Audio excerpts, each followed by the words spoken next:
La polesana Valeria Mantovan, nuova assessora regionale all'istruzione e al lavoro, il veneziano Lucas Pavanetto, capogruppo di Fratelli d'Italia. Nel totonomine, dopo l'elezione all'Europarlamento di Elena Donazzan e Daniele Polato, l'accordo tra il presidente della regione Zaia e la premier Meloni sarebbe stato raggiunto. Decisivo un incontro nella capitale che avrebbe sbloccato l'impasse delle ultime settimane.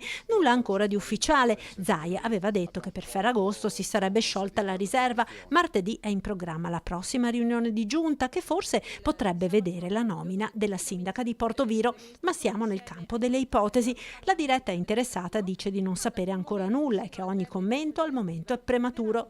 Di ipotesi fantasiose parla Lucas Pavanetto. Sono ricostruzioni, secondo me, che possono avere anche una logica all'interno dei partiti, però in questo momento quello che leggo per me è pura fantasia, nel senso che la premier Meloni insieme al presidente Zaia decideranno il nome del nuovo assessore che sostituirà Elena Donazzan, volata in Europa, e solo loro due decideranno questo. Naturalmente sentito il coordinatore regionale del Veneto, che è il senatore Luca De Carlo, e quindi noi aspettiamo questa nomina che dovrebbe arrivare la prossima settimana. E sulla questione del capogruppo, Pavanetto tiene a precisare che non si tratta di nomina. Il capogruppo è eletto tra i consiglieri regionali, quindi all'interno del gruppo consiliare, quindi anche per rispetto di questi non è una nomina, ma è un'elezione interna che può avere sicuramente delle logiche di equilibri e quant'altro, però dall'altra parte,